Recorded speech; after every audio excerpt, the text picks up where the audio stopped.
Eh bien, bonjour à toutes et bonjour à tous. Nous sommes aujourd'hui jeudi 14 mai 2020 et donc je continue, deuxième partie de cet enseignement intitulé Connaître Jésus-Christ, qui fait donc partie d'un ensemble que je vais appeler les fondements de la foi. Donc, seconde partie, nous avons vu dans la première partie Jésus-Christ annoncé par les prophètes, puis Jésus-Christ avant son incarnation, c'est-à-dire avant sa vie sur terre, et troisièmement, Jésus en tant qu'homme, donc pendant sa vie sur terre, et surtout son ministère. Aujourd'hui, nous allons voir le quatrième point qui est les différentes façons dont le Messie Jésus se révèle. Il se révèle à nous de 7 façons différentes. Premièrement, en tant que Messie, effectivement, le mot Messie, qui vient de l'hébreu Mashiach, qui veut dire oint, celui qui a reçu l'onction. L'onction du Saint-Esprit, sous-entendu, l'onction qui vient de Dieu, cette onction qui confère l'autorité, qui confère la puissance pour accomplir les œuvres, c'est-à-dire les miracles, les guérisons, les résurrections, ce qu'on appelle les œuvres de puissance, mais l'onction également pour annoncer la parole. Vous savez que pendant ces 3 ans et quelques où Jésus a exercé son ministère sur terre, il a annoncé la parole avec puissance, avec autorité, dans le but justement d'amener les gens à la repentance. Il y a eu d'abord le baptême de la repentance de Jean le Baptiste, mais ensuite Jésus lui-même est paru pour annoncer les mystères du royaume de Dieu, pour annoncer la parole de Dieu, la parole qui sauve, la parole qui donne aux hommes la possibilité de recevoir le salut. Et pour cela, bien sûr, il faut une onction particulière, et cette onction ne peut être donnée que par, bien sûr, le Père. Le Père lui-même qui dirige toutes choses. Donc, Jésus est révélé en tant que Messie, qui signifie donc oint, envoyé de Dieu pour délivrer son peuple. Son peuple, eh bien, c'est le peuple d'Israël qui attendait le Messie, mais qui ne s'attendait pas à le voir apparaître comme un petit bébé couché dans une crèche. Il s'attendait à le voir apparaître comme un roi, monté sur un cheval avec tout l'apparat, tout ce qui peut accompagner un monarque, un prince, avec donc toute une cour, avec des officiers, avec une cavalerie, avec des instruments de musique, etc., etc. Et pas du tout. Il n'est pas apparu comme un roi, il est apparu comme un petit enfant, dans l'humilité, dans la simplicité. Et ce n'est que beaucoup plus tard, au cours de son ministère, un jour que Jésus posait la question à ses disciples, « Qu'est-ce que les gens disent de moi ?» Alors ils répondirent, je prends Matthieu 16, verset 14, « Les uns disent que tu es Jean-Baptiste, les autres Élie, les autres Jérémie ou l'un des prophètes. » Et alors il leur pose la question à eux directement, « Et vous, leur dit-il, qui dites-vous que je suis ?» Et Simon-Pierre répondit, « Tu es le Christ, le Fils du Dieu vivant. » Or, le mot Christ, en grec Christos, se dit en hébreu Mashiach, ça signifie celui qui est oint, celui qui a reçu l'onction. Donc, Pierre, cet apôtre plein de fougue, plein d'énergie, avait reçu une révélation surnaturelle de la véritable nature de Christ. Sa véritable nature, c'est pas d'être un homme, né parmi les hommes, né d'une femme. Non, sa véritable nature, c'est une nature divine, c'est une nature reçue de Dieu lui-même. D'ailleurs, il est de la même nature que Dieu, et il dit lui-même, « Moi et le Père, nous sommes un. Quiconque m'a vu, a vu le Père. » Et il fait un jour ce reproche à l'apôtre Philippe, qui lui dit, « Mais montre-nous le Père. » Ce à quoi Jésus lui rétorque, « Écoute, si tu m'as vu, c'est que tu as vu le Père. » Autrement dit, nous sommes de la même nature. Je suis fils de Dieu, étant sur terre, fils de l'homme, mais je suis quand même l'égal de Dieu. Je suis de la même nature que lui. Donc si tu m'as vu, c'est que tu as vu le Père. Lui et moi, nous sommes un. Ensuite, deuxième révélation, Jésus se révèle en tant que sauveur. Lorsque les anges sont apparus aux bergers lors de la nuit de la Nativité, ils leur ont dit « Il vous est né un sauveur ». On trouve cela dans Luc 2, verset 11. Eh bien, nous devons découvrir précisément qui donc est ce sauveur. Alors, j'ai deux passages du Nouveau Testament relatifs à cela. Jean 3,16, que tout le monde connaît par cœur, bien sûr. « Dieu a tant aimé le monde qu'il a donné son Fils unique afin que quiconque croit en lui ne périsse point, ne meure point, mais qu'il ait la vie éternelle. » Évidemment, Jésus ne parle pas ici de la mort physique, qui elle est inévitable en tant que conséquence du péché. Mais Jésus nous parle ici de la vie éternelle, de la mort spirituelle qui arrive lorsque quelqu'un ne croit pas en lui. En fait, cette personne est morte déjà spirituellement, même si elle est physiquement vivante. Mais la vie éternelle, c'est ce qu'il y a de plus précieux que Jésus nous donne en tant que sauveur. Et cette vie éternelle nous est donnée, nous est accordée à cause de ce grand amour que Dieu porte pour l'humanité. On dit Dieu a tant aimé le monde. Ça veut dire qu'il a tellement aimé le monde que cet amour a été tellement grand, tellement immense qu'on ne peut même pas le quantifier, qu'il a donné son Fils unique pour que celui qui croira en lui ne périsse point, c'est-à-dire ne meure point spirituellement, ne meure point définitivement, même tout en étant vivant physiquement, mais qu'il ait en lui la vie éternelle. Et la vie éternelle, c'est quoi? Eh bien, c'est que nous vivions éternellement auprès de Dieu, avec les anges, avec les saints, avec tous ceux qui sont morts et ressuscités en Christ, et que nous vivions éternellement dans la plénitude de Dieu. C'est ça qui nous est promis, mais la condition pour cela, eh bien, c'est déjà d'accepter le Seigneur Jésus en tant que sauveur dans nos vies. C'est le premier pas que nous devons accomplir. Ensuite, Acte 4, verset 12 nous dit un peu la même chose. « Il n'y a de salut en aucun autre, car il n'y a sous le ciel aucun autre nom qui ait été donné parmi les hommes, par lequel nous devions être sauvés. » Donc, Jésus-Christ est le seul nom qui nous confère le salut. Si nous prions au nom de Jésus-Christ, tout ce que nous faisons, nous le faisons au nom de Jésus-Christ, alors c'est la condition pour que le salut soit véritablement en nous. On ne prie pas au nom de je ne sais qui d'autre, on ne prie pas même au nom de l'apôtre Paul ou de je ne sais quel saint, on ne prie pas au nom de la Vierge Marie, non, on prie au nom de Jésus-Christ seul, parce que c'est lui seul qui nous donne le salut. La Vierge Marie n'est pas morte à la croix, Paul, Pierre, les apôtres ne sont pas morts à la croix, Bouddha n'est pas mort à la croix, Mahomet n'est pas mort à la croix. Seul Jésus-Christ de Nazareth est mort à la croix et ressuscité en tant que sauveur. Troisième révélation, Jésus se révèle en tant que roi. Oui, Jésus est le roi des rois. Il le dit lui-même et l'apôtre Paul le dit dans 1 Timothée 6, verset 15. « Jusqu'à l'apparition de notre Seigneur Jésus-Christ, que manifestera en son temps le bienheureux et seul souverain, le roi des rois et le Seigneur des seigneurs. » Et Apocalypse 17 nous dit un peu la même chose. Apocalypse 17, verset 14. « Ils combattront contre l'agneau, et l'agneau les vaincra. » Il s'agit de qui? Bien sûr, il s'agit des forces des ténèbres, des puissances sataniques. Ils combattront contre l'agneau, et l'agneau les vaincra. En fait, il s'agit de l'antéchrist, de son faux prophète, et de tous ceux qui les adoreront et qui les suivront, qui combattront contre l'agneau, et l'agneau les vaincra, parce qu'il est le Seigneur des seigneurs et le roi des rois. Et les appelés, les élus, c'est-à-dire nous, et les fidèles qui sont avec lui, les vaincront aussi.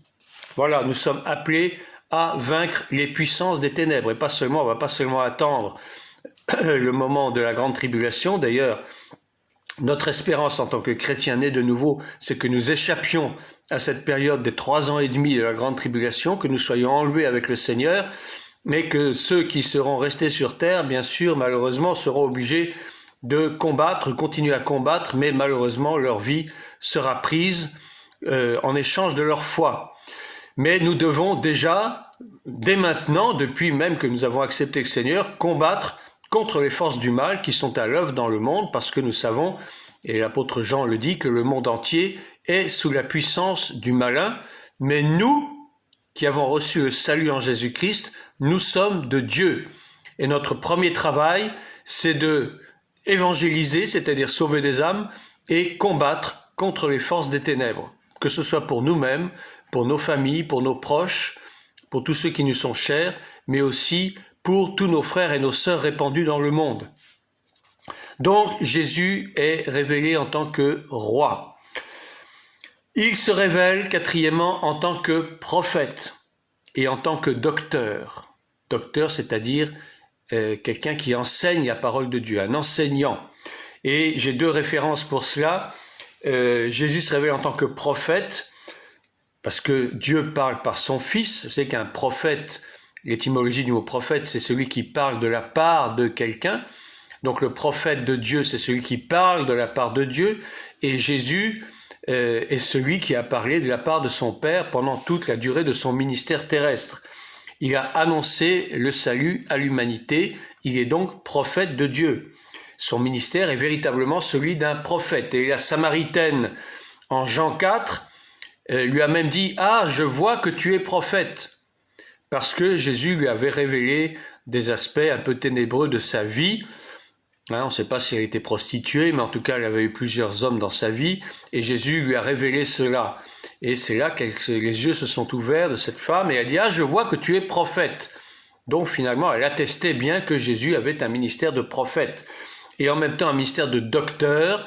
Nous voyons cela en Jean 3 avec Nicodème, lui-même qui était docteur de la loi, qui était un érudit, qui connaissait la Torah, qui connaissait les commandements, et qui a avoué à Jésus, il dit « Nous savons que tu es un docteur venu de Dieu ».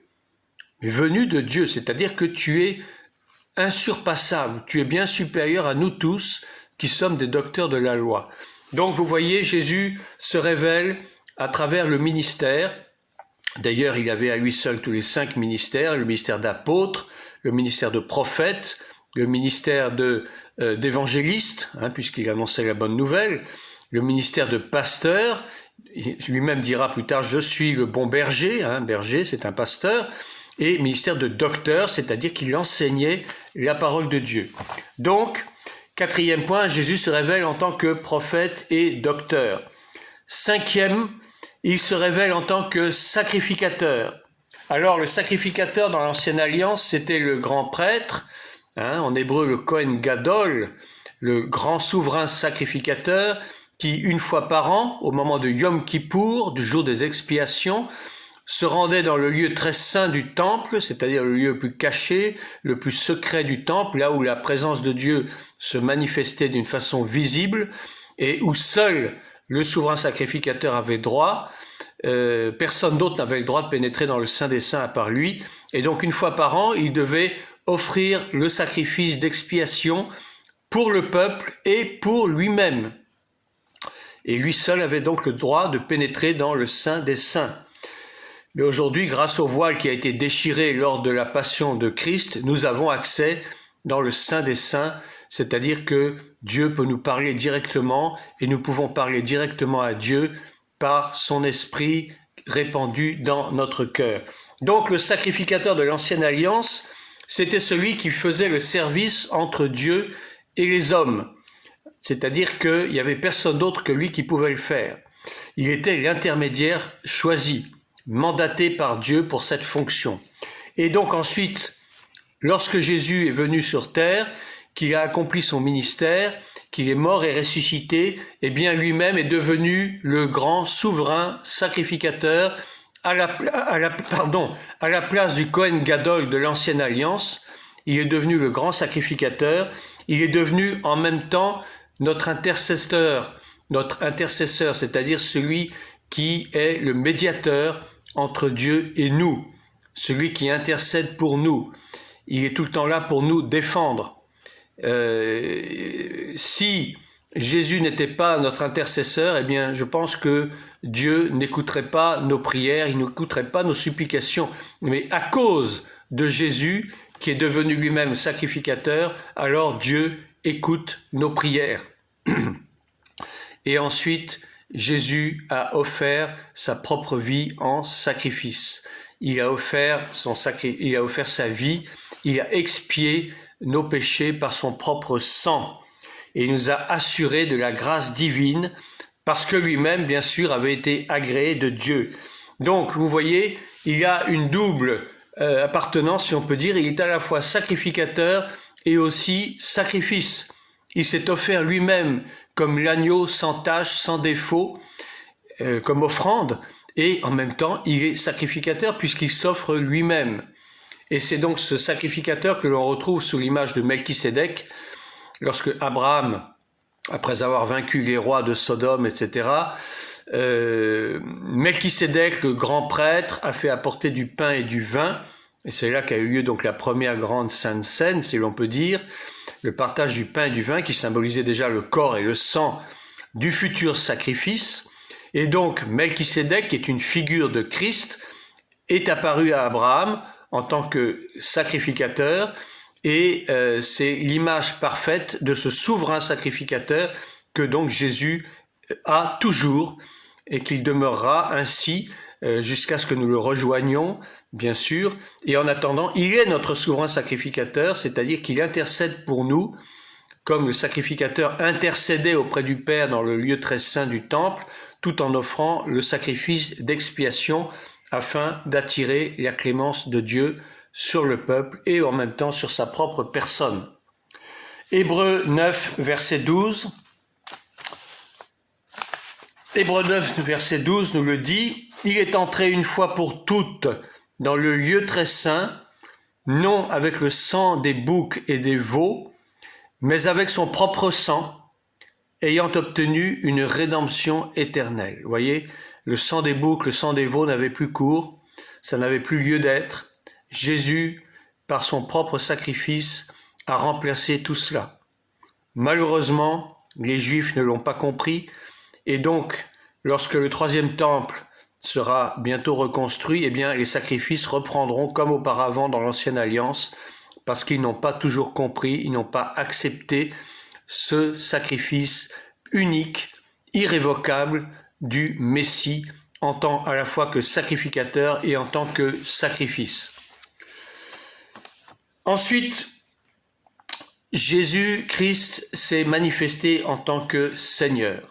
Et nous le voyons dans Jean 13, 13, où il parle à ses disciples, il leur dit « Vous m'appelez Maître et Seigneur, et vous dites bien, car je le suis. » Il le dit lui-même, « Je suis Seigneur. » Effectivement, vous m'appelez Seigneur, mais vous avez raison de m'appeler Seigneur, parce que mon pouvoir est au-dessus de tout pouvoir terrestre, de tout pouvoir humain.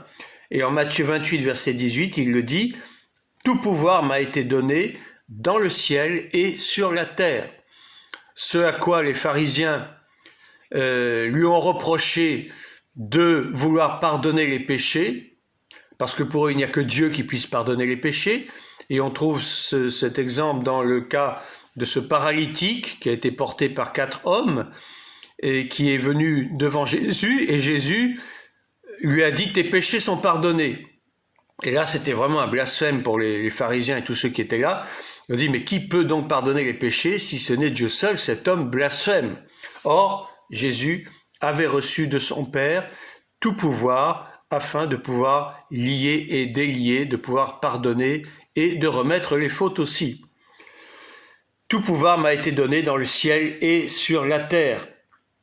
Son pouvoir était absolument sans contestation possible, et malgré tout ce que les Juifs ont voulu dire pour le contester, eh bien, il a toujours affirmé qu'il était à la fois roi, qu'il était Seigneur, et que sa souveraineté, il la devait à son Père dans les cieux, ce que les Juifs, bien sûr, n'ont jamais voulu comprendre.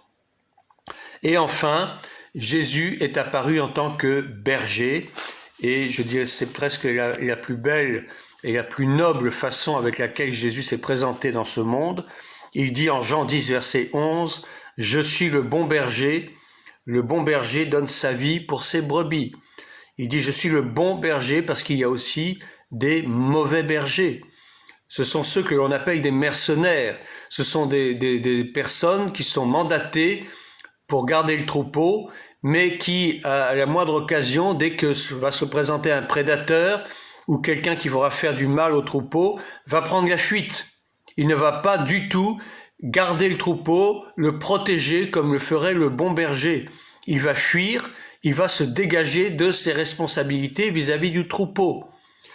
Et donc Jésus est venu nous dire que lui, par contre, il est le bon berger, il est celui qui non seulement donne la vie à ses brebis, mais qui en plus les protège, les nourrit, en prend soin.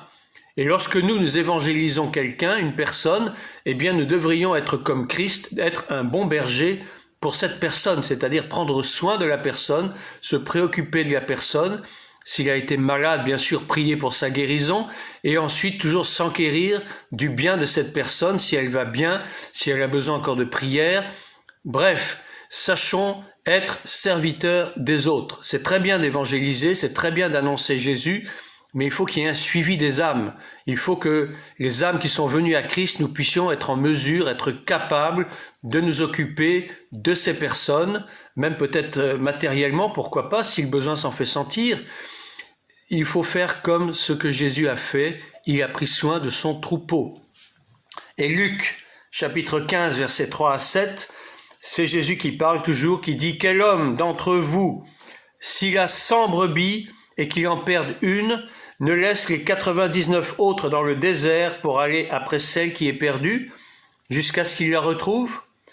Lorsqu'il l'a retrouvée, il la met avec joie sur ses épaules, et de retour à la maison, il appelle ses amis et ses voisins et leur dit « Réjouissez-vous avec moi, car j'ai retrouvé ma brebis qui était perdue. » De même, je vous le dis, il y aura plus de joie dans le ciel pour un seul pécheur qui se repent que pour 99 justes qui n'ont pas besoin de repentance. Et ce texte est assez surprenant parce qu'en réalité, 99 qui se croient justes ont en fait besoin de repentance. Et c'est là le problème, c'est que souvent nous nous justifions nous-mêmes par nos actions. Nous pensons que Dieu va nous justifier parce que nous-mêmes nous nous justifions, nous nous croyons justes. Nous opérons dans la propre justice, mais ça n'a aucune valeur aux yeux de Dieu. Et Jésus disait par là que, en fait, tout le monde a besoin de pardon. Tout le monde a besoin de repentance, mais il y en a qui se croient justes. Et d'autres qui sont humblement, se reconnaissent pécheurs et ont besoin effectivement du toucher de Dieu pour être pardonnés. Et c'est exactement la même chose que lorsque Jésus était dans la maison de Zachée et qu'il a dit lui-même « Je ne suis pas venu pour les bien portants n'ont pas besoin de médecins, mais je suis venu pour ceux qui sont malades. » Or, parmi les bien portants, la grande majorité sont en fait des malades qui s'ignorent. Ils se disent bien portants parce qu'ils s'auto-justifient de leurs propres œuvres. Mais en réalité, ils ont tout aussi besoin du médecin parce qu'il y a des maladies qui sont cachées en eux qu'ils ne voient pas. Ce sont ces maladies de l'âme, ces maladies du cœur, ces plaies ouvertes, mais qui sont invisibles à nos yeux. Et nous nous justifions nous-mêmes, nous pensons que nous n'avons pas besoin de pardon parce que, voilà, nous avons été sauvés, donc nous sommes justes. Donc maintenant, de toute façon, Dieu nous approuve quoi que nous fassions. Non, ça n'existe pas, ça n'est pas possible. Nous nous croyons bien portants, mais en réalité, nous avons bel et bien besoin du pardon de Dieu. À plus forte raison, bien sûr, si nous avons péché, alors il ne reste qu'une solution, c'est de fléchir les genoux devant le trône de la grâce et de demander pardon au Seigneur qui nous pardonnera. Mais une fois encore, nous avons besoin d'humilité. Nous avons besoin de faire les choses avec douceur en reconnaissant que nous sommes faibles, que nous avons besoin d'être guéris, que nous avons besoin d'être secourus dans tous nos besoins. Voilà, je vais vous laisser là pour aujourd'hui, pour cette seconde partie. Demain, il y aura une troisième et dernière partie un petit peu plus courte, toujours sur le thème « Connaître Jésus-Christ ». Bonne fin de journée à tous, que Dieu vous bénisse.